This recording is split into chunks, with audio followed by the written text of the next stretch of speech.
to thank the Blockson Collection for allowing us to be here this afternoon and to host this event. Is Asaku Berhanu here? I'd like to bring her up, the Associate Director, to say a few words.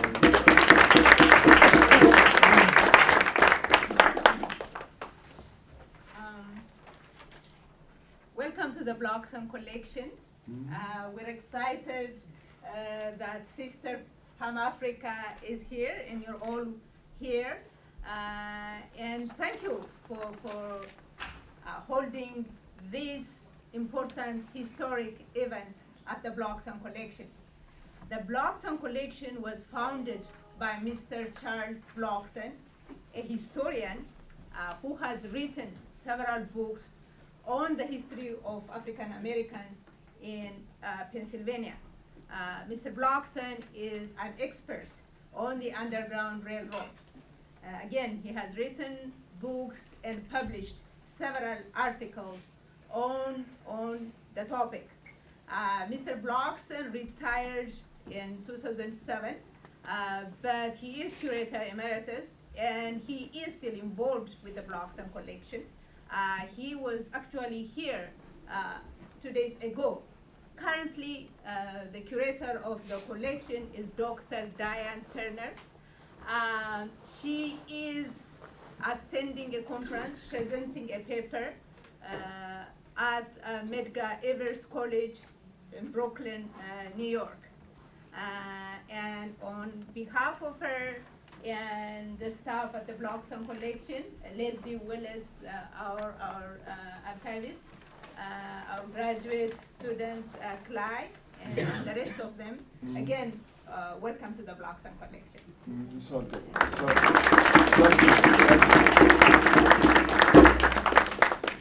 I just want to say one of the reasons that we began here at the Blockson Collection is because this is like the Schomburg Collection in New York, in Harlem. And one of the things that the Blockson Collection does is to archive and collect the histories of black folk in Philadelphia. And this will begin the archiving of the life of Pam Africa. And for the younger ones in the house, the history of Philadelphia in the second part of the 20th century cannot be written without the name Pam Africa.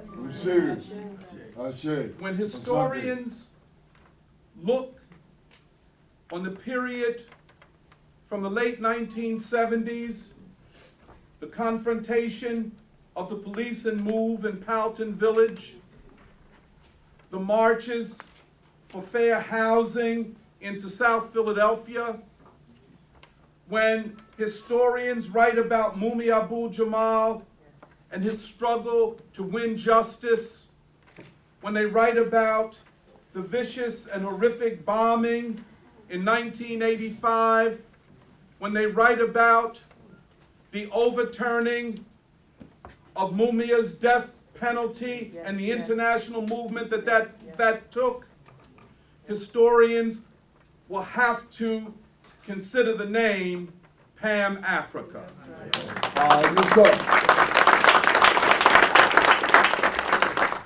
So many people in this room have stories to tell about Pam Africa, but we'll leave that for tomorrow. That will take place at the Historic Church of the Advocate, where we will hold a colloquium on the life and work of Pam Africa. And I guess I should reveal to you a secret. Well, it won't be a secret after I reveal it to you. Right. Some people say, well, what are y'all going to do after this is over? Well, let me tell you one of the things, and I've discussed this with Pam Africa. We will form a Mumia ABU-JAMAL Pam Africa Freedom and Education Fund.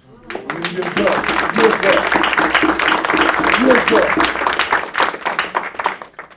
An institution that in the name of these two great freedom fighters, in fact, I consider Mumia Abu-Jamal to be the greatest black leader since the 1970s. Okay, for real, for real, for real. And if you think about it, and you put all of the names on the table, none measures up to Mumia Abu-Jamal. Right, none.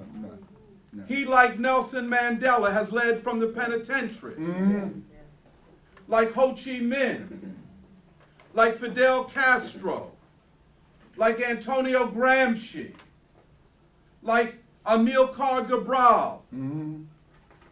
They led from the penitentiary by example.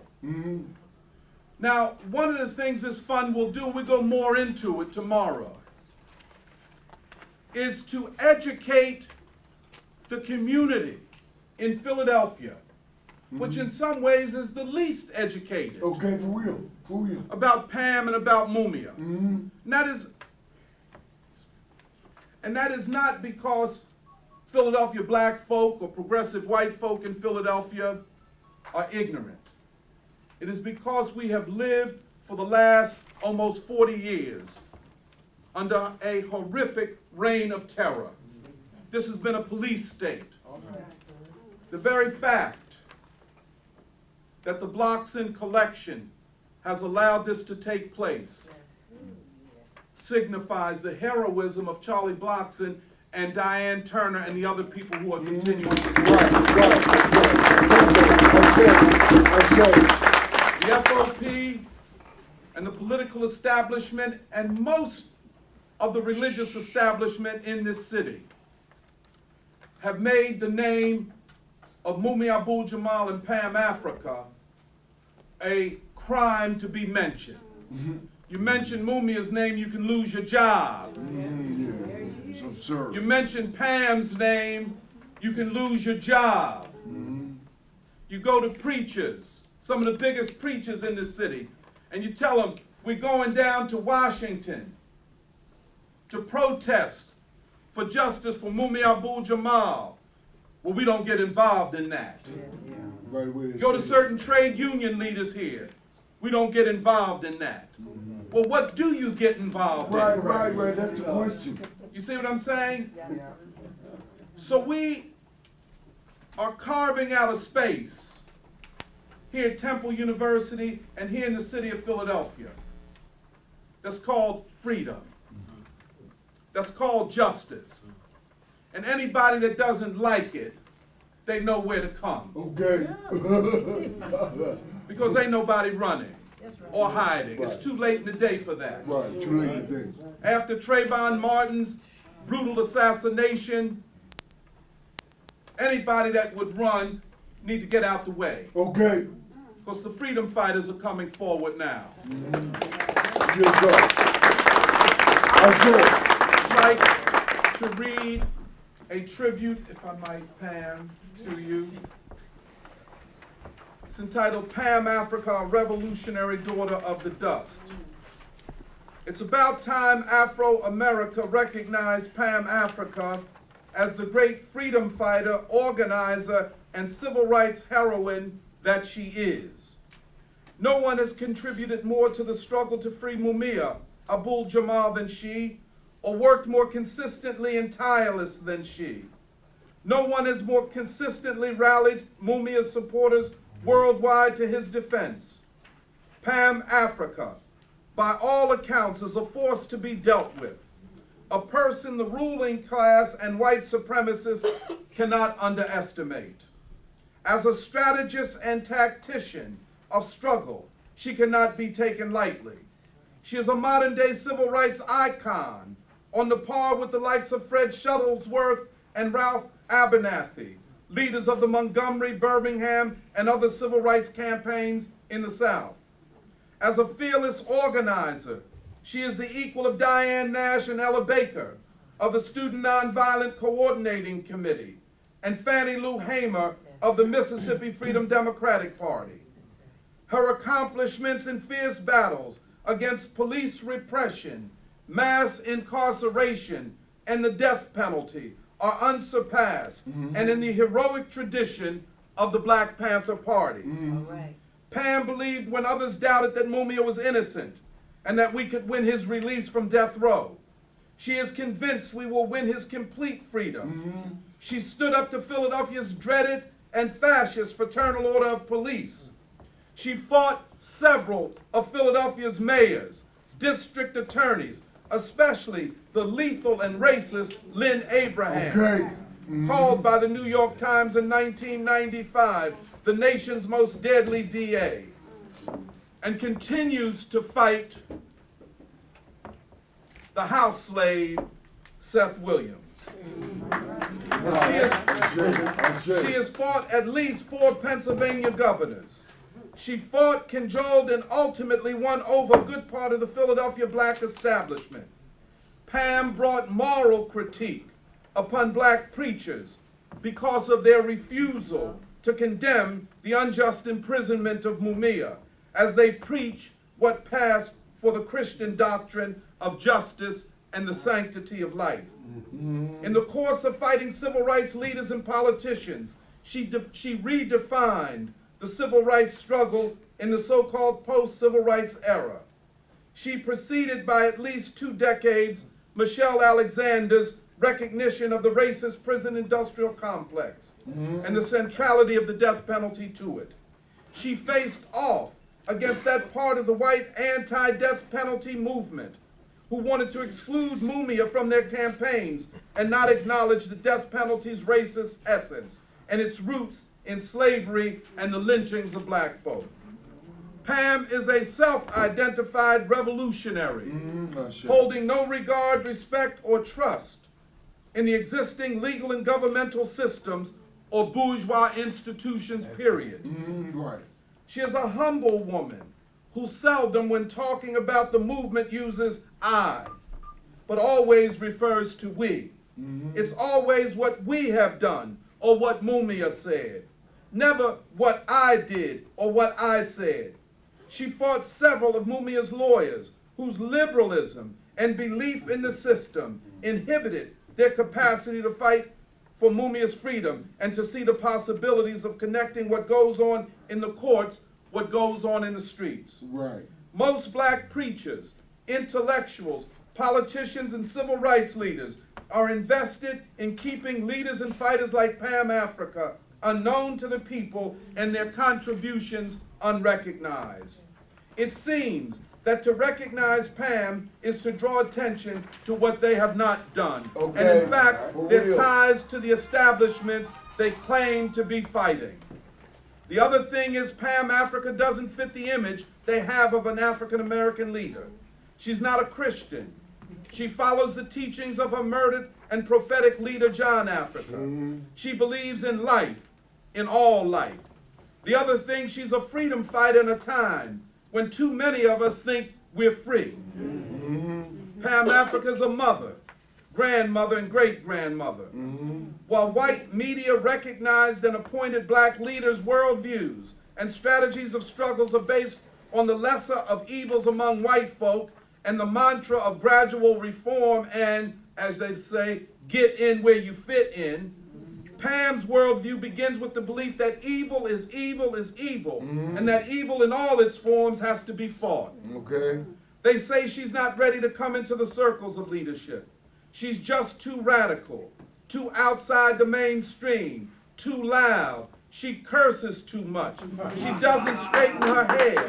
She doesn't dress right, eat right, or live in the right neighborhood.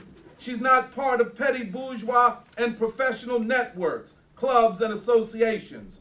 However, the breadth and significance of her life and work is a judgment upon their narrowness and hypocrisy. Right, right. She has led a movement that has won a victory few thought possible, getting Mumia off death row and having his death penalty overturned. Right.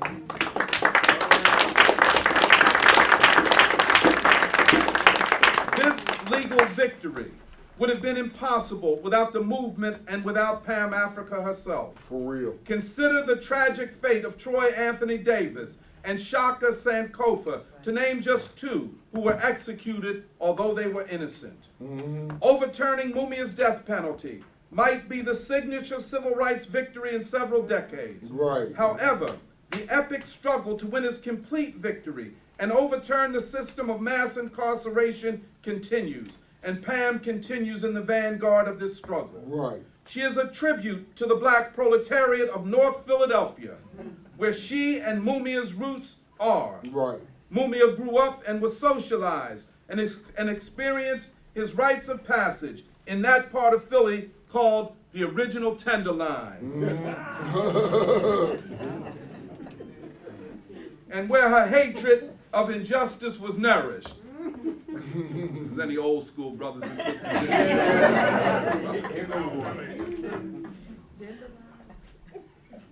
She is a tribute to the revolutionary leaders and movements that emerged from the civil rights and black power movements. Pam Africa is a figure that history must and will recognize. Increasingly, the world acknowledges this daughter of the black working masses. Pam has never betrayed her roots in black Philadelphia as she became an international leader in the fight for human rights. Hopefully, in the not too distant future, her own people and the city and nation where she was born will also acknowledge her as a great human rights and civil rights leader. All praise and gratitude to Pam Africa, our revolutionary daughter of the dust.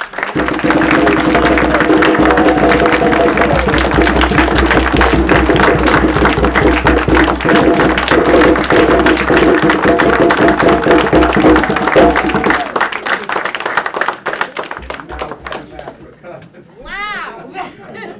I'm just as wild on that as I was at the book party. And for like Market Montiel and Mumia ABU-JAMAL book to sell. If you haven't got it, get it. You can get it at Barnes and Black and Noble. Black and Noble. Gordon Erie. Well, I'm going to take y'all through a journey that will shock you, make you laugh, make you cry, and but most of all, it's going to give you hope. And because where I come from, I was born Jeanette Knightton, 1946, Philadelphia General Hospital. Oh, hell no, that's not where I was born. I was born, excuse me, I was born at 24th and Oxford, in third floor. My mother gave birth to me, and a few days later, she got very ill, and she discovered there was another baby there. And of course, that one didn't make it. And then taken to Philadelphia General Hospital. I guess that's why I survived. Because I had mama's love, okay, all the way. But we were raised in North Philadelphia. My father made corn liquor, did numbers, and right there at the point, what's that, Ridge Avenue and Columbia, all that meet at, with Caesar Nelson and the whole crew, there. Bamboo Supper Club, all that. And my father, being what he was involved in, kept us separated from the movement. I went to rental school. I was put out there, and I was put out there in the kindergarten. My language was strong. I got kicked out of kindergarten until I could get better. Okay. And language is strong. because my dad, for real, and we had a double house, and one side was for us and the family, and then on the other side he did all his business. There was a big door, in between. And I learned to have a lot of disrespect for a lot of different things I'll go into, from seeing that side and living on, this side. But my father was a person who was a victim of his time. His name was Pink, P-I-N-K, Knightton. And my father was a light-skinned fellow. And, he had to fight his way all the way through. And, he fought to be, recognized and for who he is. And he wouldn't change that name. And went from Pink to Pinky. And he went to from the fights that he was in, he was put in a Catholic reformatory, where he really had to fight, Right. and in there, and it was hard to get jobs and stuff, so he developed his own job. He made corn liquor in Jersey, and sold it to the Italians, and coming up, the fear that we don't have of police, comes from my father, and because he was really good at what he did, and making that money for the white man, as well as taking care of us, because he made the corn liquor for the Italians, right? And when he would, because a lot of people knew my father had a couple Cadillacs, Roadmaster Buicks back then, and the Cadillac time was a little bit later. But he had to pay off cops, not cops, judges, and he paid off a lot of people in positions that I don't know who they were. But I know every now and then they would call a fake raid on our house. And that's when, and I think it was sort of like Serpico, and when they had cops that they didn't like, they would send them to my father's house. And and when they came in, they must have had the order, don't mess with him. And because he would throw them down the steps, he would beat them up, and he would tell us to get a kick or two. And then the word, that word motherfucker, and it came so easy because he would say, get that motherfucker. So we would go at him, that's why it was so easy saying those words and stuff, to the police officers, not to have that kind of respect for them, but in living that life, he also had to, in order to protect himself, and so he thought, and us from, getting into trouble, and more so, himself into trouble, when we saw the Panthers, and I was definitely afraid of the red, black, and green. And definitely afraid because my father said that those niggas will get you killed. All the things that you read in the paper, and he was always bringing us these papers and said, look, and he said Martin Luther King, that nigga's always going down there getting black folks beat up and knocked in the head and stuff like that. You don't want to be bothered with that, and you damn sure don't want to be bothered with them Panthers. Muslims, was a hell no. Back then, all the way back then, and I'm 65 now, and when we were very young. I'll tell you the schools I went to. I went to Reynolds and elementary school. I went to Reynolds. I went to St. Elizabeth. I got kicked out of there too. My father beat up the nurses. Not the nurses, the nuns, for a beating that they put upon me. My father didn't mind whooping my behind, my mama's behind, but was no damn body else going to whoop our behind but him. And he knew how brutal these people were, because he came up in a Catholic institution. Right. And I never experienced what all he experienced. He sent us there because of the education, because it was stated that, Brother O'Kane, please. You okay? My knees. Okay. Oh, all right. Stretch out. We came up with a fear and also respect. My father looked at the news, and whatever went on that news was the truth. Anything that they said about the Panthers, and it was all negative, crazy stuff. I didn't know that then, but I believed that. And and the media, ABC, CBS, all of them, why would they lie? This was my, why would they lie on these Panthers? And God, who the hell were they? And coming from where I was coming from, and the Muslims, and it was just crazy. But I went to Vaux, I went to Gideon, I went to Gratz. That was my last stop off in Simon Gratz at the 11th grade. And my brother went to Vietnam. My mom and pop was separated, and I thought I just had enough of this shit. This was it. And I just can't take no more. It had to be a different way.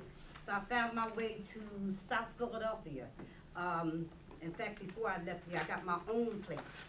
And I got a job working at North City Congress. You know, that was when they first got started, and the jobs were going to people houses to find out, it was censoring, in order to find out how many people in the house, so forth and so on. You know, we got cursed out at a lot of houses. And people said, what the hell you want to care about what's in my house, so forth and so on. And I didn't understand it because I thought we was doing this great job, you know, for people. And, you know, I had my little place and stuff, and I met this guy, and by the name of Billy Pat, that's my sister, my niece over here, Nita, her uncle. I met him, he was the 5th boy, came from a family of 15. Wow. And the mama thought the boys could not do anything wrong. And you know, the women had to do everything for them. Well, I got the baby, okay? And out of that relationship was a whole lot of crazy stuff, okay? But I managed to get out of there. And but I developed, I had one of the finest families, and which was his family, my niece Nita. And most people think that Nita and I is from my mother's side, but this is from my first husband and our family, and we're very, very tight, every last one of us. And because all of the troubles and things that we've had, and you know, one thing they knew that I loved my husband, I love my children, and I love my family. Mm-hmm. And you know, when it was time to move on, we moved on. But I had these 2 boys, Billy and Kevin, and it was like, you know, well, what, you know, a single mom, and you know, I worked, you know, and you know, raised them, and still scared of the Panthers, you know, going through that. You know, it was something that I needed to have to be a part of my boys' life coming up. They didn't have a father figure at that point, and my husband at that point, we were separated, and he was still trying to find himself in the mix of the madness. And you know, and I had no ill feelings about Billy at all, and you know, that we couldn't recover from. But these 2 boys, and you know, growing up, we had Nita and you know, her husband Mark, and we wanted to find a way of dealing with these boys, and you know, and other youth, because we loved them. So this friend of mine had this group called Brotherhood Service Group, and I got involved in it, and one thing about Brotherhood Service Group, it was the usual, typical, you know, thing where during the summer, and you know, you played baseball. During the winter, you played football. And what fall, you know, part you played the basketball.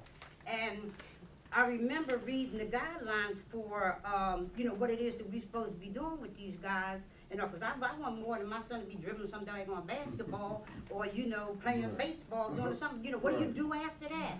And so I talked with the director of it and told him that, you know, one of the things I noticed that these boys really don't have no skills in dealing with women.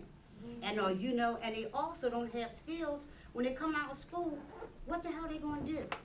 You know, because the majority of the people in that area did not have, you know, if they went to college or something, a lot of them still didn't have jobs, but we knew that we needed to have these brothers and sisters to start working with their hands.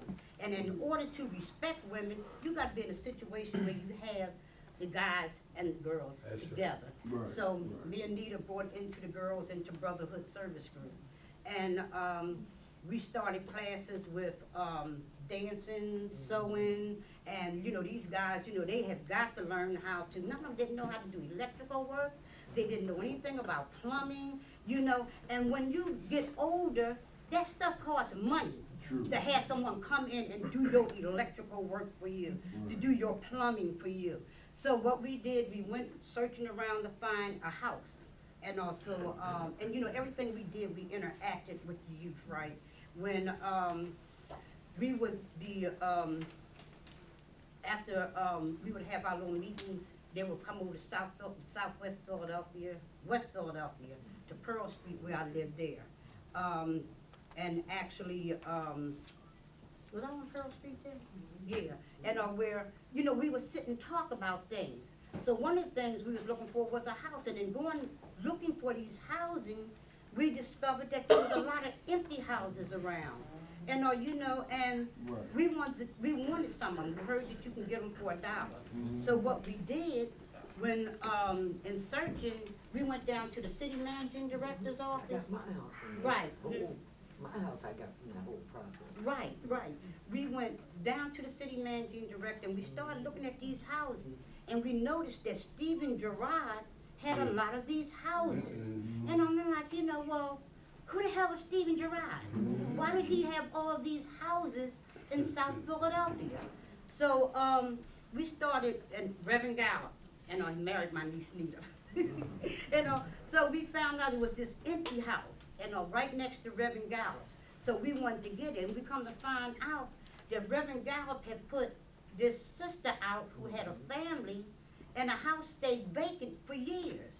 So we go looking and stuff again, and we find out that these people, Stephen Gerard, Gallup, and a whole lot of other people, is hooked up together. So they gave us this one house to try to keep us quiet. So what we did with that house, it had to be fixed up. So we got some friends of ours, and too many to mention, yeah, and to come in and help us with plumbing, show the guys how to fix the house up, and the girls, you know, with sewing, and then we hooked up a dance studio, had the guys do all the work, and the girls help, because we all got to know how to fix a house, right? So then there was a young brother, Sad, who was 15 or 16, and Princess, who was 14, and they were going to have a baby. So what we decided to do was fix the clubhouse up for them. In the meantime, during the summer, this is where I met Brother Amin from, who was the 122nd exoneree from death row. Brother Amin was a 22-year-old brother who didn't have a job, who was getting ready to have a baby at that particular time, and had a girlfriend. And we was doing these summer jobs, and him and 2 other guys came to us and told us that, you know, they needed to work. And I'm saying, you know, but our program is from 16 to 21.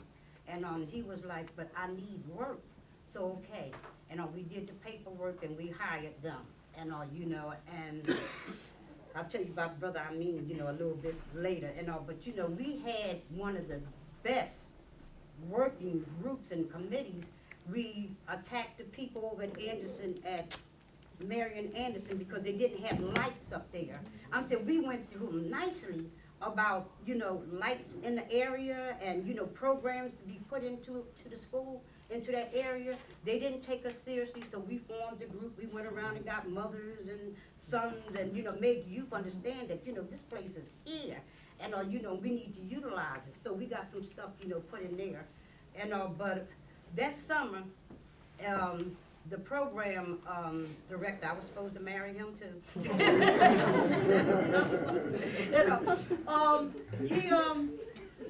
You know, I didn't know he was a crook. You know? And he didn't know what I didn't know about me. It was that, you know, I just can't take things when it's wrong. If we say we about it, we got to be about it, right? So we got this lunch program going. We got all the kids hooked up in the neighborhood, involved in it. And the first day they were supposed to bring the lunch, they don't show up. You know, this is some people that Mr. Dotson had hooked up, you know, the executive director. And so, you know, what we had to do, we had to go around the neighborhood and get money from people to feed the youth. And didn't know about the Panthers then, but you know, that whole thing of, you know, like mother, you know, you got to go and do this. So we go around, we get money, we feed them. The second day they bring the food. The food is full of mold and, you know, all kinds of crazy stuff. And also, you know, we told them we wasn't accepting the food, we sent it back, so we did it again. We got, you know, money to feed them. The second day it comes late and it's the same thing. We said, okay, and what are we going to do? So we called, I think it was called Bill Baldini on your side, and Channel 6. We called them up, had them come there, all the news media there. The director was out of town. And we just know we did a good thing. All the neighbors was involved in it. The following day, the kids out there jumping, double dutching in the middle of the street. Someone playing handball up against the wall. Some of the kids in there sewing. Up through the block come this white Cadillac. Zoom. We said, oh, damn, that's John. He gonna be so proud of what we did, right? And, you know, dude come out there, what the hell did you do? And, you know, and it's like, He was upset. I'm not knowing that this dude is the enemy. And because he talked a smooth game. He said he was concerned about children. He said he was concerned about what was happening in our community. We were concerned about what was happening. This is Jeanette Knightton I'm talking about now. And, you know, we got, there were so many cases when we went and demonstrated at the church on Reverend Gallup, and you know, again, we got into trouble with him about that. And then when one of our youth, Sad, and we were coming from a citywide meeting in North Philadelphia, and in coming there, as we crossed South Street, 17th and South, I think, 17th and South, cop cars pull up on us, right? So we, you know, they asked the driver, which was Sad, you know, who he was a very responsible young man. And, you know, he didn't want to have the baby on the way, Princess. And, you know, he pulls him up against the wall, you know, tell him to get up against the wall. So, you know, I'm just watching this stuff, you know.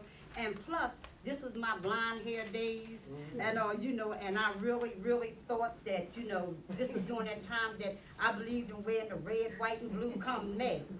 You know, whatever combination of red, white, and blue there was to have, I would have it from May to Labor Day. With the white pants and the white top and some blue wig, you know, that's how it was, right? Wow, And that's kinda hard to believe. truly believe that, you know, this system was a good system.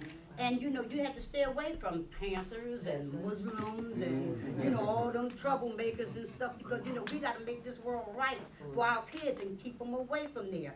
We were getting funding from Earl Van and Rizzo. Some of y'all are too young to know Rizzo, okay? You're too young to know Rizzo. It's just like saying Dracula. Or what's that Hitler spitting dude? Oh, Bush, yeah, you know. But Hitler, it was all the same language, you know? And this man was killing people and beating people. And, you know, I was thinking, because from coming from my background, that, you know, these people were lying. And, you know, because why would?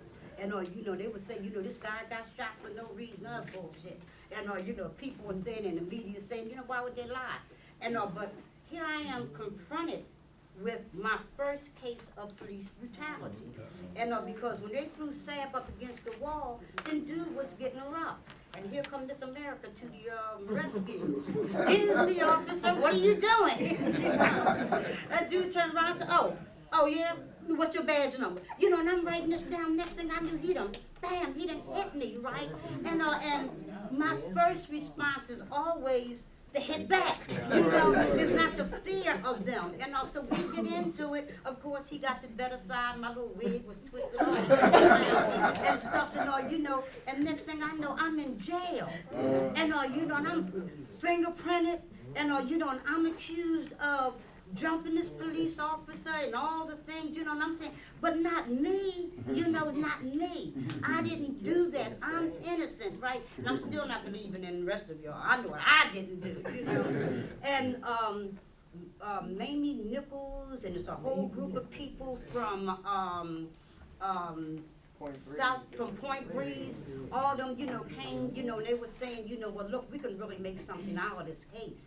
And, you know, because of the work that we have been doing in the community and stuff, and that, you know, I hadn't did any wrong, and, you know, was I real, and I did the ROR thing and the ARD thing, and, so, you know, that got, you know, pushed to the side, but, you know, all these people were willing to come up and stand the grounds for me, and all I wanted to do was get back to my youth group, and, you know, I didn't want to hear no part of no, you know, all this other stuff, just let me get back here.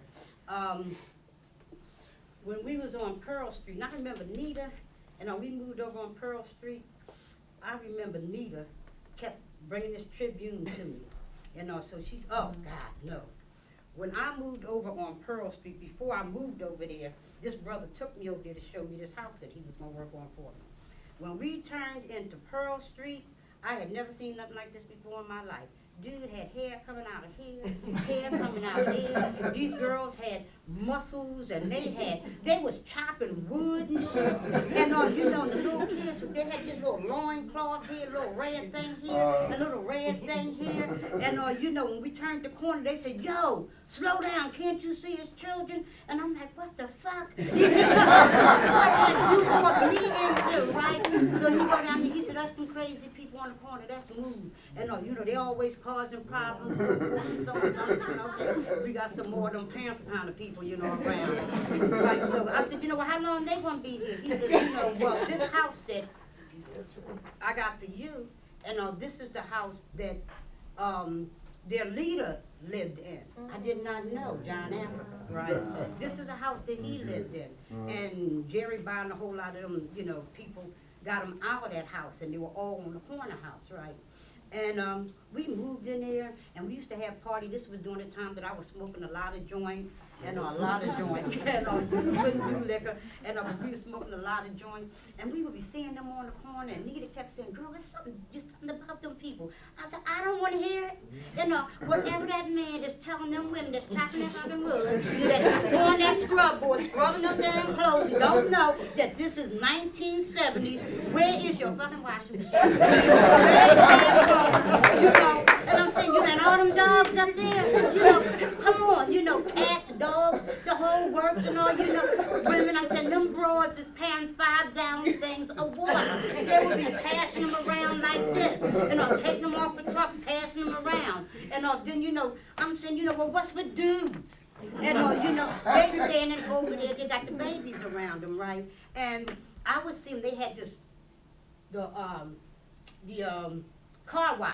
Oh, yeah. And they had cars from one side of 33rd Street on the other side of 33rd Street, and people were waiting to get these cars washed. And the media was saying the move didn't work. And I'm saying, yeah, them niggas on the corner don't even work.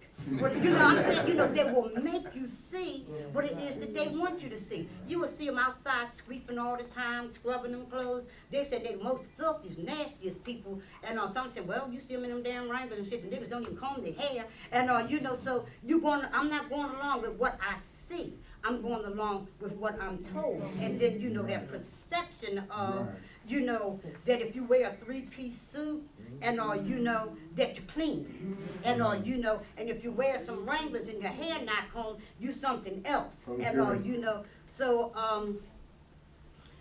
you know, and I used to see we had birds around our house, a lot of birds singing all the time. And you would see, you know, see the move people, you know, running dogs and all. I mean, some dogs was moving so fast. I'm saying, how the hell them niggas keep them feet going like that? And you know, they had, I remember River Dog? When River Dog came out, when they was running them dogs, they would say, "River," and you know, and you knew to step back because River would take them down the street. Them brothers and sisters would be stretching their legs, and I'm looking at them damn muscles and shit. And I'm saying, what's wrong with them broads? You know, that's not the way women is supposed to look. And let me tell you, with me, you know, in my background, I was very, very sickly.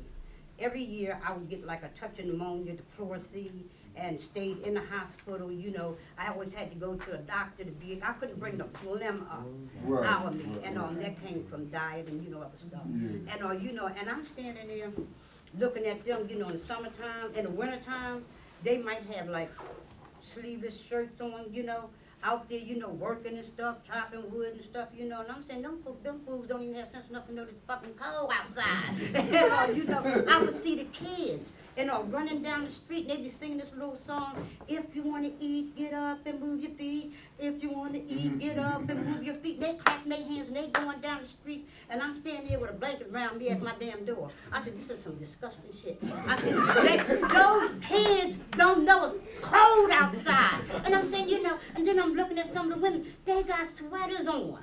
And you know, and I couldn't understand, why do these women have sweaters on and these kids got these loincloths on, and they're saying that, you know, if you want to eat, get up and move your feet, get some damn clothes on them kids, you know? So, you know what I'm saying, not knowing that you're looking at health. Answer the slide. She was saying, Hold that, Pam. I want a picture, send it to Papa. I said he's one of the real Browns too. You cool, baby? Have a seat. Twins. And, You know, my mom used to, I had to laugh at my mom because she would say sometimes, you know, I saw you on TV or somebody was passing by, they said you was out there cursing. Let me tell you one goddamn thing. You know, getting up to all that motherfucking shit, no, you know, that's my life. That's my mom. Yeah, and my mom's a fighter too. My mom's a fighter. I know one time we was coming from, was it Callahan's? And we walking down the street, and I didn't know this was Jeanette Knightton, and I didn't have thinking about being aware of what's around me other than some Panthers or some Muslims and stuff. We walking down the street coming from a restaurant, and my mom pushed me to the side. And she whipped out, and I saw her whip out with this knife, and she had, you know, what it was, some guys was attempting to rob us. And my mother's aware of things around us. She seen them when we were coming down the street. She Right. saw them on the other side and saw them run, and she had told me to get on the other side. And at the point they was getting ready to come, she shoved me to the side. And my mom, look here, she ran them off.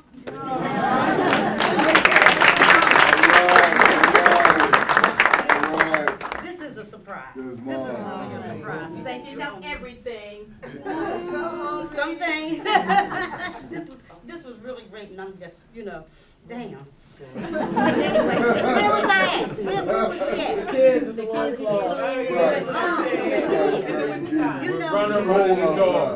yeah, and but me, unhealthy, and you know, looking at health and not realizing what it is that I'm seeing. Then something was happening during that summer as well too. Get the rich off our back, and Nita again kept saying, Pam, and look at these signs up here. Get the rich off our back, and I'm saying, well, you know, who's that? What does it mean? We never knew what it was until years later. That was people just like right now, and you know, the movement against, you know, that 1%, you know, back then it was called Get the Rich Off Our Back. So not only didn't give a damn about what was happening with the Panthers, that was just a conversation. Said, damn, let's get the rich off our back. We went on down the street smoking joint. And you know, May 20th of '77, you know, Nita used to constantly tell me about these articles that was in the Philadelphia Tribune that was written by Pam Africa, you know, and some was by Louise. And she could internalize, and she kept trying to tell me about these articles, and you know, about this man Pam Africa and these articles, and you know, she would read them to me, but I couldn't hear them. I really couldn't hear them. But May 20th, 1977, I'm sitting on my steps, and there was a group on the block called the 3 Ps, and Phyllis, Paul, and Paris, and you know, they was taping the birds. And because the birds sound so beautiful there, and I didn't know it's because we've always fed the birds, and also that's why we had a lot of birds always singing, you know, right there. So we sitting down there taping, and oh no, I got to go back to when he killed the new baby. Phew, still crazy, Jeanette Knightton.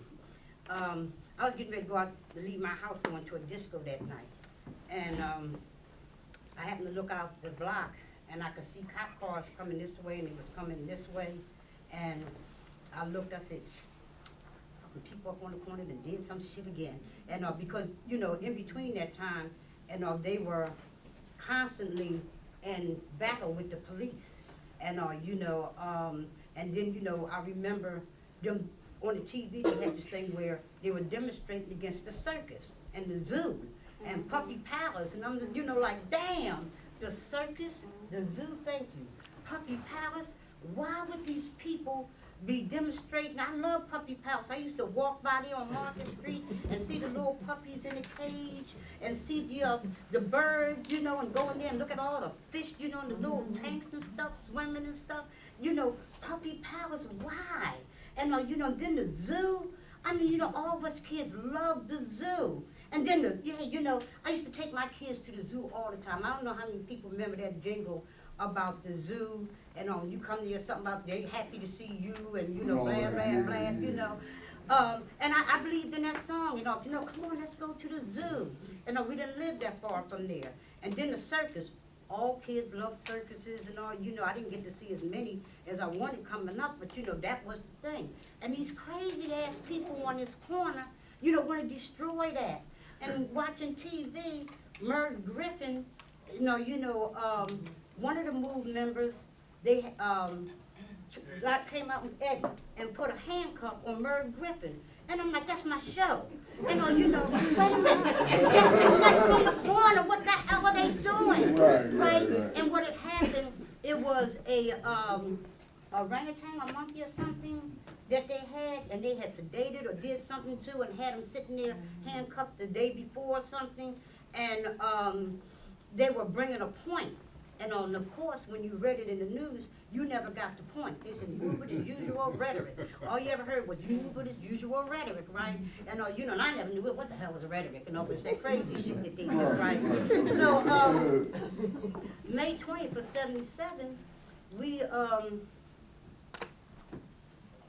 sitting on the steps. You were there too that day. Yeah, we sitting on the steps, smoking wacky weed, and yeah, Mom, smoking wacky weed. And look up, and I said, Nita. I said, one of the MOVE people just walked past and they had a rifle. And that's because they were walking like this and this, and you didn't really know, exactly. When she looked, she didn't see him, and the 3 Ps didn't see him. I said, I know what the hell I saw, and then all of a sudden, there they were. And we come up to the corner, and they're on this platform, and walking back and forth with these weapons. For those who don't know about the MOVE Confrontation in Philadelphia in 1977, tomorrow we'll have all those tapes available so that people, because it's a history you must know. Right, and, right. So, they're walking back and forth, and, me and Eden, we go to the corner, we sitting there watching what's going on. Of the whole group of us are left down there, we watching what was going on. Then they turned on the microphone, what got me, the cop cars. And so I said, oh, they're going to be here to arrest these fools in a minute, right? And so the cop cars was going by. They was driving, they were looking, it was like, and we was like cracking up, we laughing at this stuff that we seeing. Mm-hmm. And then all of a sudden they come on the bullhorn, and I did not believe the night that they came and they killed Janine's baby. And I didn't believe that a baby was killed, although I used to see Janine and the MOVE women and sitting on a corner from us, because I was back in that crazy day again. And look, it's 1977, why the hell them broads up there giving these babies, nursing them up there on the corner? They supposed to have a damn bottle. No washing machine, they scrubbing clothes, they are backwards. The kids don't even go to school, none of them, so how the hell are they gonna ever make it, right? And this would be my conversation with people about MOVE, right? And also, they turned on this megaphone, and they started speaking, and people started coming out, and the cop cars are still going by real fast. So they start telling the story of what was actually going on with them. Of course, May 2077, cops on one side with guns, MOVE on the other side with guns. I couldn't hear it either yesterday or the week before. Now all this stuff is going in my head, into my body, right? And it was a door that was open that never shut. And also here's Jeanette Knightton sitting there, and I'm hearing them talk about all the things that had happened to them, and then explaining about the zoo and about Puppy Palace and the circus. And they were saying that all of us people who say that we believe in freedom, and and they kept talking about mama. And well, who the hell is mama? Mama? No, we wasn't talking about my mama. We was talking about mama, the God of all things. And that birthed all things to be free, to live freely. And and their belief in life and all life, that the water, water isn't supposed to be pent up and trapped, dammed, and it's supposed to flow. And they start explaining about how, like with salmon, and salmons flow upstream, right. And when you block off that coordination, you cause a problem because on this end, you know, the polar bears or whatever is not eating. Right, And you right. know, and they was talking about the air and about pollution of the air. Could I give a damn about pollution of the air? And I got two chronic asthmatic children, and I should care about air, but I didn't know that that was one of the things that I should have cared about. And so they explained the necessity of getting the poison out of the air. They was talking about, you know, how, you know, legislation is, you know, introduced, the Clean Air Act, the Clean Water Act, and explained to us that it was just that, an act, because if things were getting better, and you know, when my children, Billy and Kevin, was asthmatics, I could go, and it was a few things that you can get, or either you got a doctor's prescription. Today, if you go look for something for asthma, there's a row here, there's a row here, there's a row here, and when you get finished that, you can go over here, and you know, then the doctor can prescribe some other stuff for you. And you know, and I remember the coordinators, you know, moved saying that day that, you know, pretty soon you'll be paying for air, you see it, and you know, you pay for it, and the animals, they start explaining about while they was demonstrating about Puppy Palace, and you know, and I'm like, yeah, I want to hear this one. Then they said, you know, everybody out here got this killer mentality, and I said, no, the fuck, I don't, excuse me, I have to say it the way it was said, okay? Right. Not me. You know, not me. I don't have no killer mentality. Anything that you don't understand, you want to kill. Just like your movies that come out. And you know, anything that you don't understand, like when you go over to Africa, you don't understand, you want to kill it. You want to contain it. You want to lock it up. And you know, it's the same thing with the animals.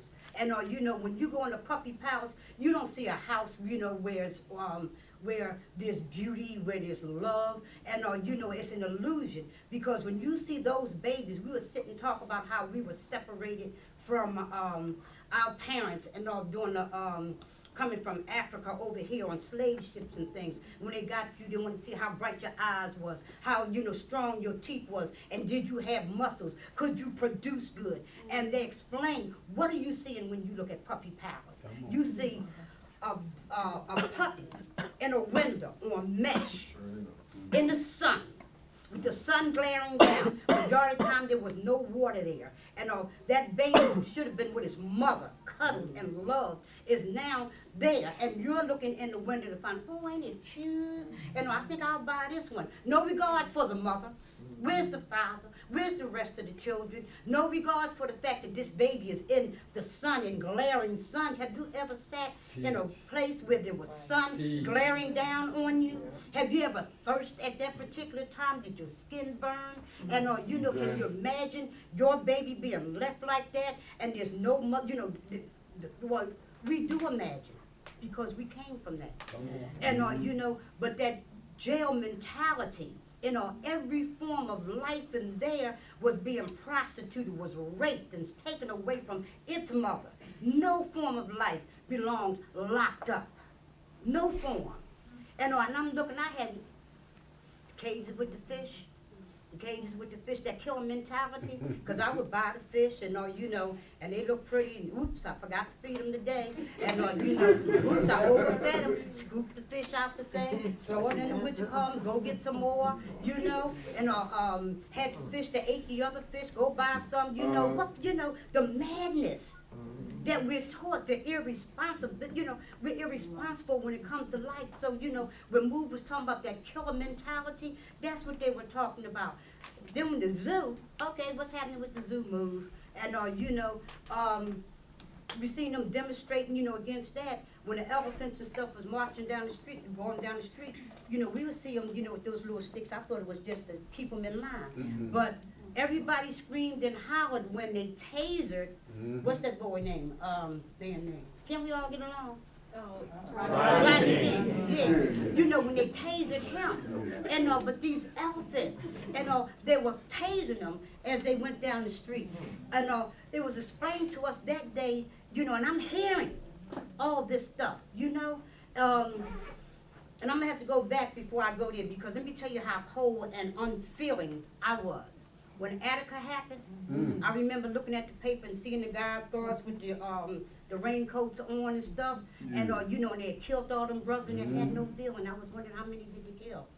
you know, because they had to do something wrong. There was no reason in me that it could be any other way. How in the hell can everybody be watching this and it could be some rights and stuff? They killed them people because they had to kill them. That was my mentality. That was the mentality of a lot of people around us.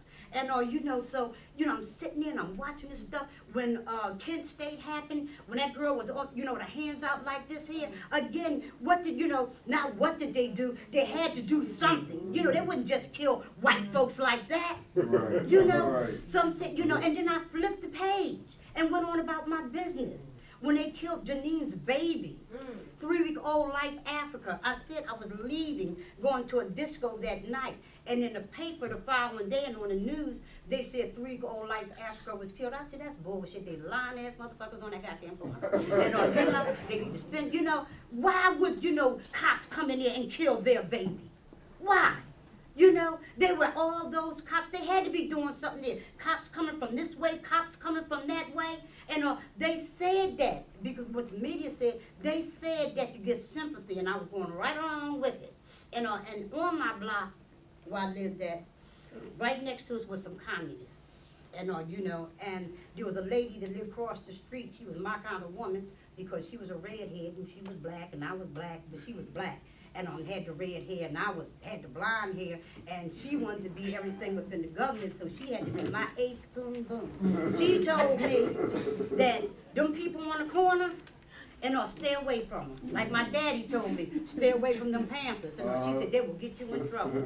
The white folks that lived next door to me was trying to tell me about communism and trying to tell me about how good of people these were on the corner and blah, blah, blah. Motherfucker on here. You know, and I ain't listening to that.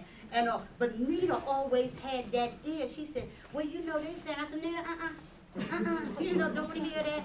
And so, but getting to May 20th, so I'm, you know, we sitting there, and I'm hearing these things, and then I'm looking, the cops are coming in from all over. People was getting off the bus, crowds had, you know, gathered around, and you know, was putting out all the information about the air, the water, and the soil, and talking about the murder of not only Janine's baby, but the murder of Lee Singh's baby, the murder of Alberta's baby, the beatings that moved men had taken, and you know, actually, you know,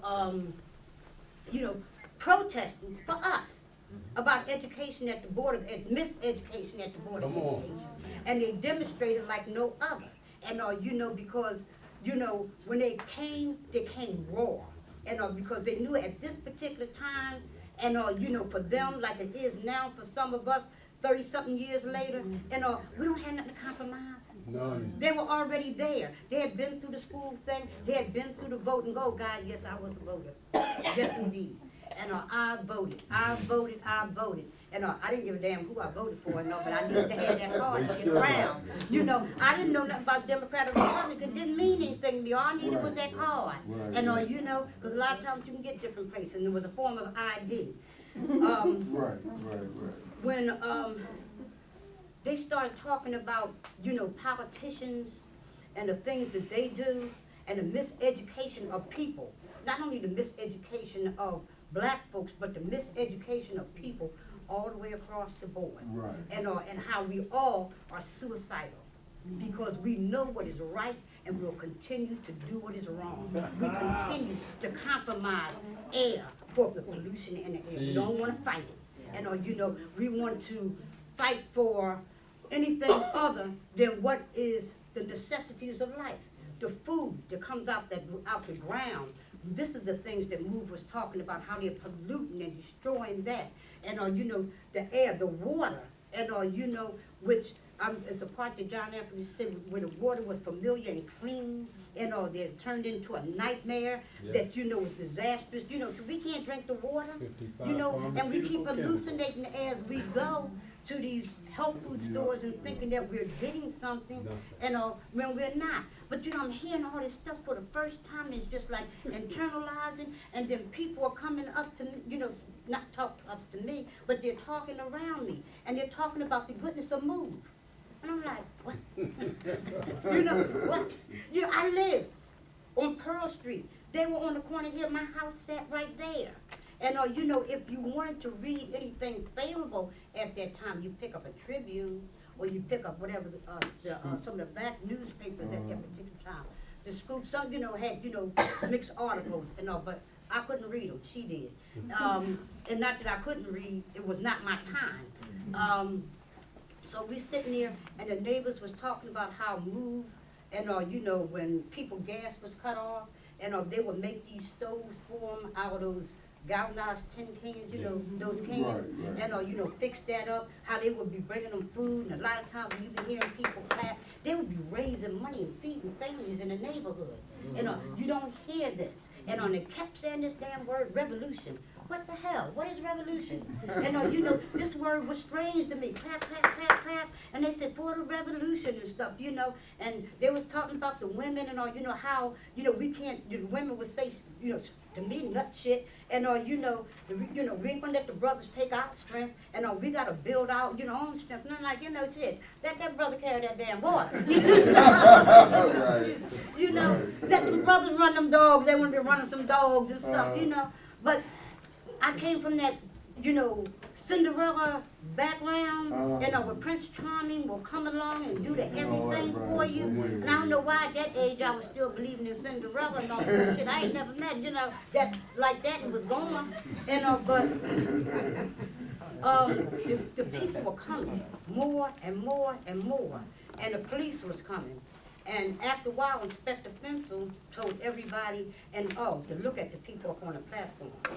And there was a Puerto Rican brother named Carlos, and you know, whatever he be saying in Puerto Rican, and that shit just sound good to me. I know that what he saying in Spanish. Okay, all right, in Spanish, and but it sounds powerful, you know. And I'm like, I love power. You know, I didn't know what it was before, but I realized I'm hearing some powerful stuff now. And you know, so and they was talking about, you know, when the confrontations were coming because, you know, the urban removal was happening right there in Powelton Village, and white folks would get together and get people out of them homes. And so a lot of the fights was when it came to a move house. And you know, where people had squatted on houses, because people were squatting all over Powelton Village at that time. Reeves was getting a squat on one. And she squatted on one up in Germantown and got it. And but you know, I keep referring to Nita because Nita comes from that Jeanette Knightton, you know, era. And you know, if I'm missing something, just help me out. And but I'm listening to everything, and then they said that they wanted to run their dogs. And then it was explained to us, you know, about all them dogs. I'm saying, you know, why the hell would anybody get all them damn dogs and them cats, you know, up around their house, you know, like that? And don't you know it's a health hazard? And right, move rats. And you know, they were not move rats. You know? But the dogs came from people who brought a dog, for their children, for their birthday, and the dog, God knows he made the cat scratch the furniture, or the dog pooped one time too many, and you know, they would put them out. And you know, Move was going around in the park, and they were bringing dogs in where, because you know, a dog will follow you back home. And where people had actually tied them to a tree, and the rope actually grew into, and you know, some of the dogs would be like bones. They would go and rescue, because Pam Africa teaches Move people to have respect and revere all forms of life without exception. And you know, so they would bring them back, and then a lot of people said, look, Move, I got this darn dog, I can't take it no more, here. So they wind up with all these dogs, and what they would do, they would nurse them back to health, they would find, you know, homes for them. But after a while, it was like, you know, when people find an animal refuge, and you know, they get these, you know, dogs and cats or ponies or whatever, and at one point, and they look cute, and then when you find out you got to do some work to take care of them, they, you know, throw them out or take them, you know, to the SPCA. Well, Move was that, for people in Powelton Village. That's how all the dogs and cats was there. It was dispelling a whole lot of different myths, you know, lies, myths, and all lies that, you know, was told about Move. And I'm telling you, it was people, and on the media, on the news media that day, May 20th, 77, the media was just all over everywhere. And Inspector Fensel made an agreement with Move to allow them to run the dogs around the corner. And it was putting out to people why they had taken that stand. Because no longer were they going to allow the police, this government, to come. If you want to come talking, we'll talk. If you want to come, you know, with your blackjacks beating, maiming, then they pulled up these baseball bats. They said, well, come the hell on with it, right? And I was like, oh, wow, you know. Then they were saying, you know, that, you know, and they was giving the whole history of the murders and things, you know. And this is it. If you want to do it now, we want to do it now so the whole wide world can see. And also, anyway, when Chucky Africa and Eddie and them got down off the platform to run the dogs, and you know, the cops grabbed Chucky at the corner. He was the youngest. Chucky must have been about 14 or 15 years old. And they took him. And Move was standing on the platform. You know, they wanted Chucky back. And we all started chanting. And the neighbors in the area, everybody was caught up in, you know, we want Chucky back, we want Chucky back. And here again, these monks, they done lied again in front of everybody. Everybody saw it. So how could they just lie like that? This is my feeling. You know what? You know, how could they get away with this? And so then, you know, later on, you know, all the cops came and they started telling people to go home.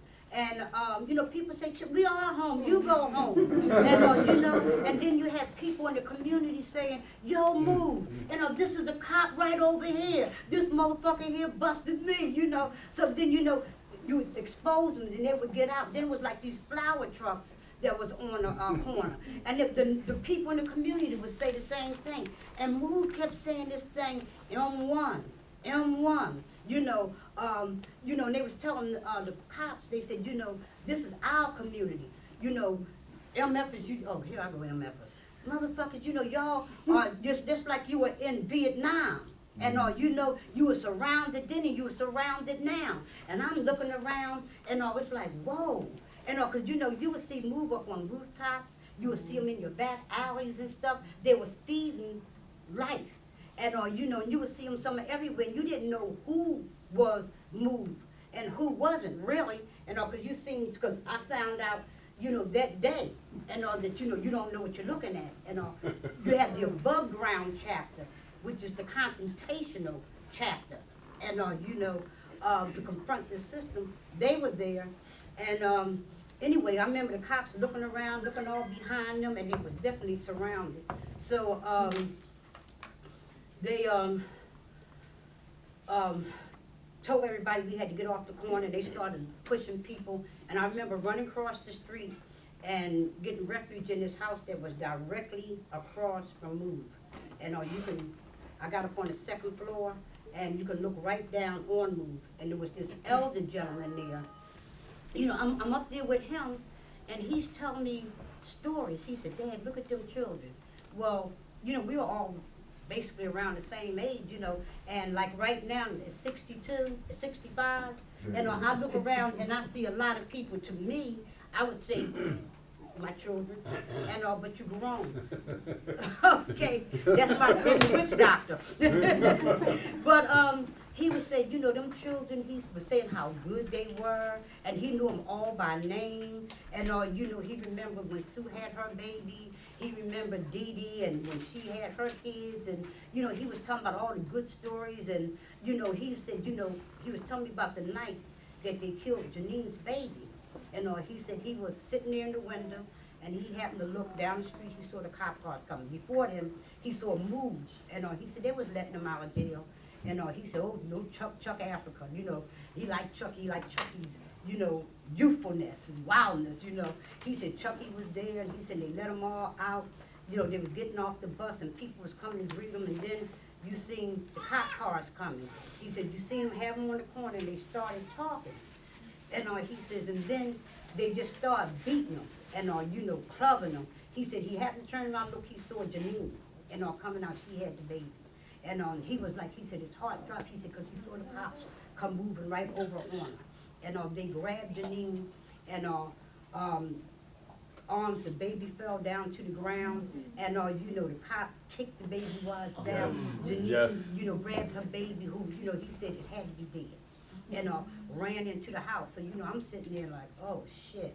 And because, you know, I had a whole nother, you know, take on this, you know. And he was saying how they had beat Jerry so bad, and doubled them so bad that, you know, they stomped him, they kicked him. He said he went to reach for his phone to call the police, but damn, this was the police. You know, so who do you call? What do you do? He's sitting there, you know, can't do anything. And then, you know, the following day you read in the paper, he was telling me about how, you know, MOVE was doing a lot of things for the community, and people just didn't understand. And, you know, because of media, and the fact of how MOVE came to a demonstration. You know, MOVE was cool until you try to flip the script. MOVE had information to put out, you know, about life, and it wasn't allowing nobody to block them off from telling the story, you know, putting out the information of John Africa. And that's how they got in a lot of confrontations at the school board, and, you know, at the Board of Education, at the reservoir, puppy powers, the zoo, the this, to that, and, you know, and, you know, turned as crazy, because this is how, look, you know, I'll give you an example, a today example. Look what they're trying to do with Trayvon. Oh, Same thing. They never changed. And, you know, look what, you know, all the way down the line, you know, it's the same thing. And, but, you know, these people kept talking about John after this, John after that. And, you know, and this brother, you know, this elder, he knew John Africa. And, you know, and he started telling me stories about John Africa, you know, and you could see the streets getting full and full. MOVE was putting out information. And the thing that really struck me, while they were putting out information, and the cops was, where we was at, it was a fire truck there.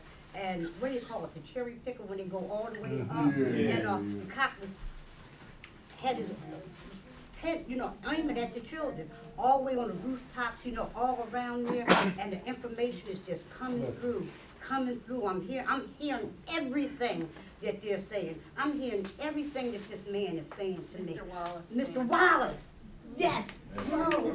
And Mr. Wallace was saying, and you know, and you know, then, you know, I don't know, and you know, I all of a sudden, you know, I found myself in the middle of the street, coming into the street, you know, telling people to come on and move, saying, you know, go back, and people had broke down the barricade, and we all ran and jumped on the platform, you know, with MOVE. And because MOVE had not only touched me, they touched me that day, but it was a whole lot of other people they had touched years before, because people knew who they were, and they knew what the government was doing to them. And you know, they wasn't brainwashed, and you know, like I was, and with this system.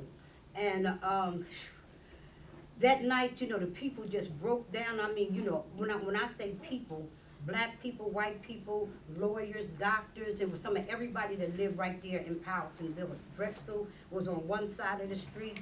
The neighbors, you know, was a guy who used to beat his wife unmercifully. And he was talking to me that night, and he told me how MOVE stopped him from that sickness. And you know, how his wife would go over there and talk with MOVE. Something, I got a whole different, you know, view. And I'm looking at these babies who not howling and screaming and crying. They had the most defiant look, like, yeah, come on with it. And the women and the men was like putting out this information in the face of all this.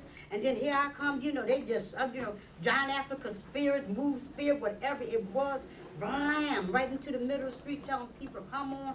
And we jumped on the platform, and, you know, the cops, and not because, see, John Africa is so strategic. When he picked the area for this confrontation, with the government, and you know, because you know, sure, if you put out the truth, they're gonna come after you. But strategically, this area was right here, and you had Drexel, and they had years and years to deal with even the college students, and who knew about MOVE, because MOVE was the one who stopped the people in the neighborhood from beating the students up. And that was simply behind the fact that people knew, and you know, that they could trust MOVE. And what MOVE was explaining to people, that these college students that was dropped into the midst of this war zone, you know, they don't know what's going on here. They're victims, and you know, their parents sent them here for an education. They don't know nothing about they're taking black folks' homes, and you know, things like that. So they stopped them from, you know, fighting each other, and got a camaraderie going, you know, with co-ops and different things, you know, in the area. But the cops backed off that night. And the following day in the newspaper, Police Commissioner O'Neill said that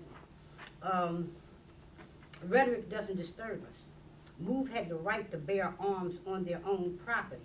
Let MOVE speak. Rhetoric doesn't disturb us. There's that word again.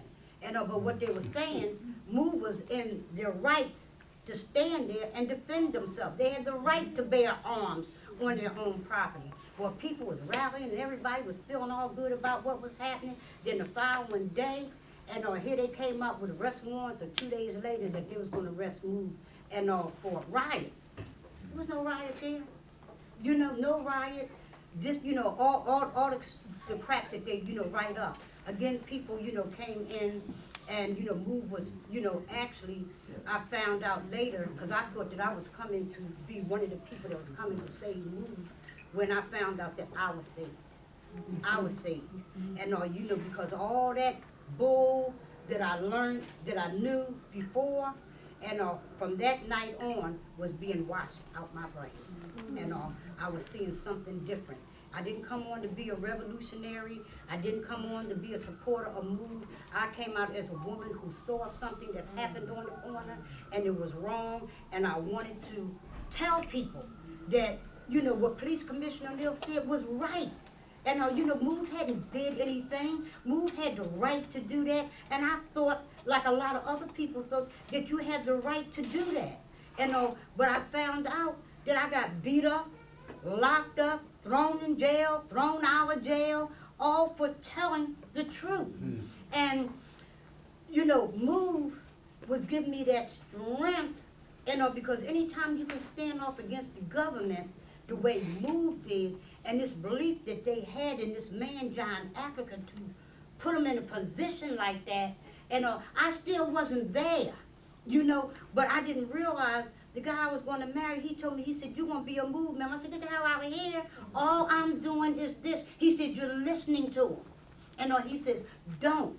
And you're going to make me fire you. I was working for him. And you know, Brotherhood Service Group, he was my director, you know. And I was like, you know, fire me for what?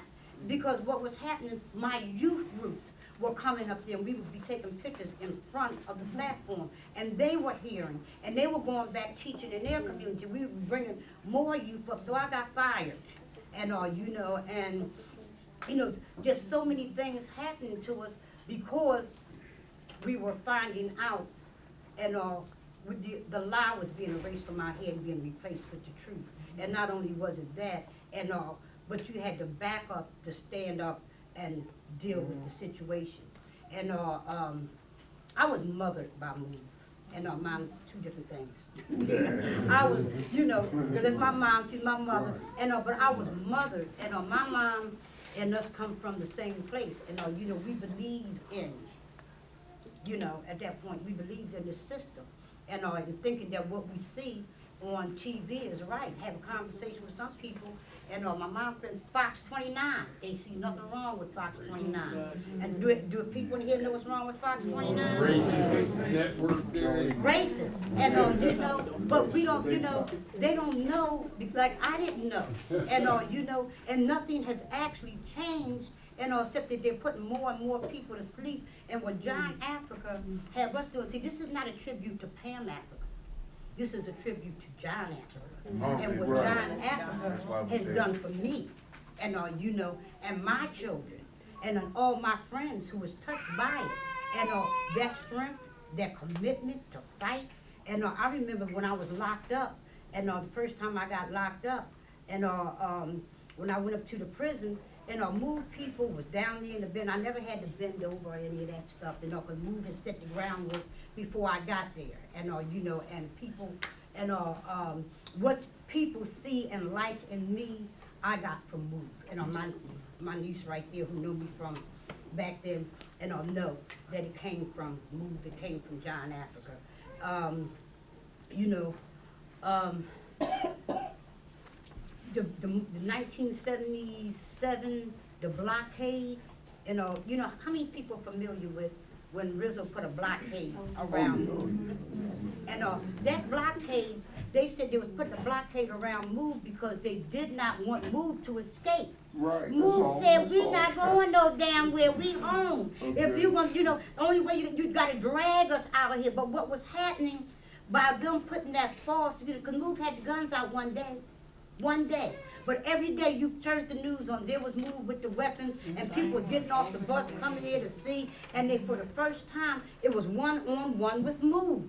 And the support was getting bigger and bigger, and people was coming outside the country because, you know, they was like, well, what the hell is going on over Right, there? right. They were coming to see, and they said, whoa, we done made a mistake here.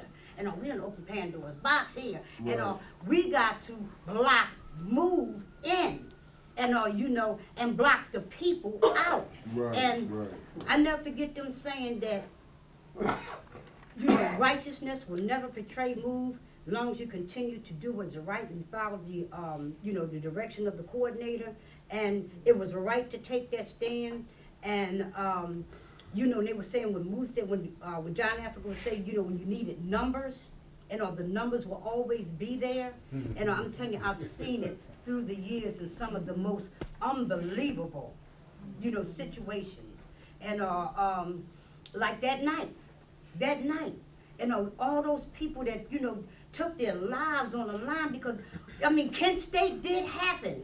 Attica did happen, Right, all these right. things, and Move put it all out there. These things happened, and people went in between. I mean, they had the guns aimed down, and but it stopped. And you know, there they were before the world. Move was never on trial. Mumia is not on trial. We are. It's what we're going to do.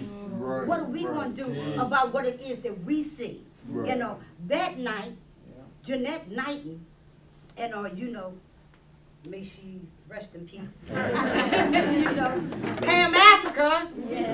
My thing was to go and tell all the community about what was going on, and you know, my house wound up being a house that one sister by the name of Alicia Shabazz said, you got a damn war, potential war happening up here in your house. And I said, what are you talking about? She said, you got every kind of Muslim that's in here, every kind of everything that's in your house, and they warring with each other. But when they came there, everything was put aside, and everybody was there for Move. And you know, to see what it is that we could do about Move. I never knew that, you know, other than them saying, and you know, in fact, I always thought it was one Muslim. And you know, and you know, you wasn't supposed to like it, you know. But come to find out, was all these different kinds of Muslims, and you know, you know, people came with some wild ideas. They were saying all Move have to do is paint their fence, and you know, cut their hair off. You know, the government will leave them alone. And I'm running the Move because I don't fucking know. Excuse me, I don't know. And I go to Move and they said, you know, they said all you got to do is paint the fence and stuff. You know, put some flowers up here. You know, cut y'all hair and you know, put a suit on or something, and then everything will be okay. They looked at me like I was out my damn mind. So, but what they did, they gave me information.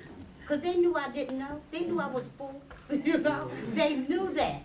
And, you know, and I still hadn't got with them Panthers yet, you know. And it was Move who exposed me to the Panthers. And because in doing the work around Move, and, you know, and seeing the love that Move had for everybody that came there, no matter what level you were on. And, you know, Move had the understanding, and because one thing, everybody who came to Move came from here, came from the same thing that I came from. Some of them had, you know, another level of knowledge, and some of them, you know, didn't. But we all came from different walks of life. But what we all got from John Africa, and I got through Move members, and was the love and the understanding, and you know, the how to work with people, and on whatever level that they're on, and you know, because we're definitely not all on the same level. True. And true, you know, true. and I didn't think I was a racist, and you know, although you know our insurance man, I thought his name was Chink. I really did. His name wasn't Chink. My father was Paul. Here comes Chink. Here comes that Chink. You know, I didn't know, and I used to call him Mr. Chink. And you know, but you know, Puerto Ricans as Spicks and stuff like that. You know, that's the kind of language and things that we had. And you know, Move just took all that sickness, you know, out. And you know, that whole thing about, you know, miseducation and truly educate us. And I remember my godmother saying one day, she said, your brain, you have been brainwashed. And I went and I told Boo what he said. And they said, you know, yes it is. And all that systematic sickness is being washed out your brain. Your brain is being washed clean. And this is the fear of this government. And you know, that's why they always tell me, oh, you brainwashed. Once you start peeping them, they say, oh, your ass is brainwashed. You know, you getting that sickness out. And I had that, ooh, you know, they said, I'm being brainwashed. I'm not being brainwashed. Yes, I am. And you know, to get that sickness out. But that's where I also learned how to deal with all kinds of people. And when I went to jail, and I was treated so nice. When I got to my cell, I had curtains on the windows. You know, I had bananas. I had the best grapes. I had oranges. I had all kinds of potato chips and fiddle faddles is what I used to like. They made sure I had a lot of fiddle faddles and in there. This was the mistake that they made again, and they made that mistake with Ramona too. And because Move was in jail, we got on the platform, you know, you got to talk with people. There's a whole lot of people there, all, you know, trying to find out, you know, what's happening. When they sent me to jail, I wound up in jail with all the Move women. And, you know, where you got a one-on-one. And, you know, my mom used to carry my bags. And, you know, because I was too weak. And, so I thought.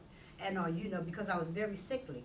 And it was nothing for me to stand there and wait for my mom to open the damn door and carry the shit in. And I'll carry the smallest bag. And you know, that's how sickly I was.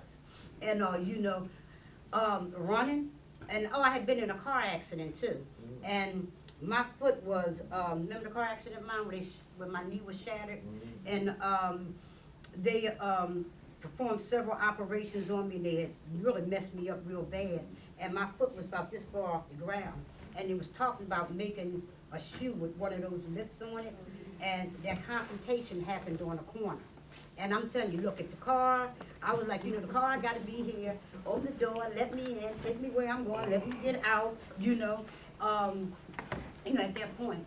But Move, being, you know, that I'm thinking that I got to do something to save them.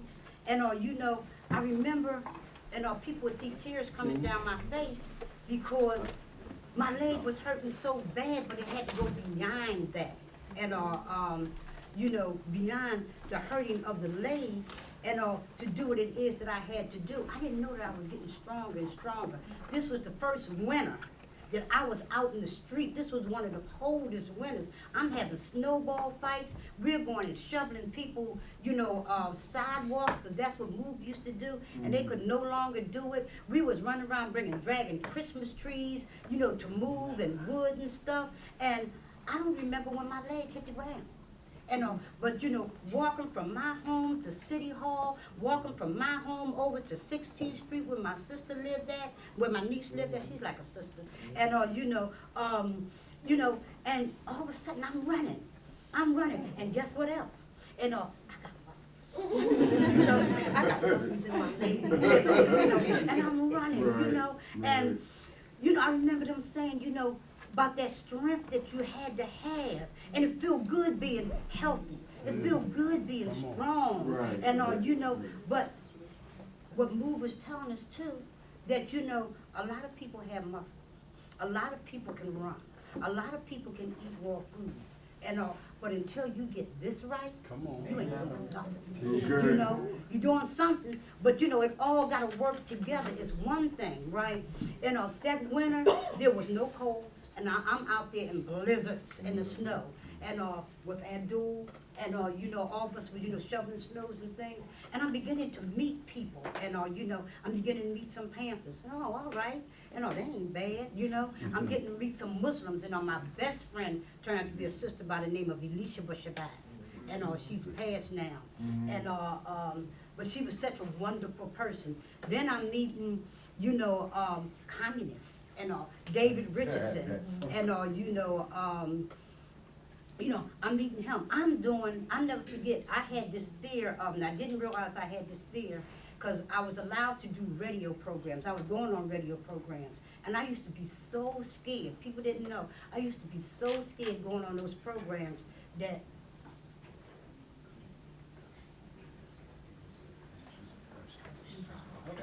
you know, but getting into how the running, the health, and you know, which, you know, was developing then, and is something that, you know, was phenomenal. Y'all know the rest of the story, of confronting the government, and, you know, and that was from that example that I seen. And, you know, unwavering, unbending. I saw a move inside the prison, and, you know, I know that Move loved all life, and, you know, and they were throwing away food, but the birds was hungry. They had cement over everything, and Move was getting locked up and thrown in their cells, and because they was feeding the birds, and they wasn't allowing them to stop them. And, you know, I seen, you know, to this day, and right now, and in the prisons, and Move take care of dogs and training them, and for Prison guard. no, not for prison guards. No, hell no. People outside that have Yeah, ailments. for ailments. people that are blind, who have, you know, ailments. We'll never train a dog. They're talking about, you know, and then we don't want them to get poisoned, you know, by that bite. And, but, you know, it's all transformed. And Mumia, how it got hooked up with Mumia. Mumia used, like Lynn Washington was some of the people who used to come around and do articles, and you know, do articles, and people would say that, you know, there she goes, she getting up in them cops' face, and you know, so that she can get beat up, so that she can be in the paper. And sounds like me talking about somebody else. So I could have an understanding of people who came that way. And you know, and I'm saying, you know, John Africa again gave us that understanding. And you know, and I don't regret any part of that life, because it prepares you for where you're at now. When people say, well, how do you have a compassion for people who don't understand? Because I was that person. And John Africa, Move people had that compassion for me, and still have that compassion, because we're all still growing. And you know, you're taught to love people, and don't have that higher than thou thing, and you know, because like a lot of times when people call me queen, I say I'm warrior woman. And you know, because you know, queens, no disrespect to anybody, queens have subjects.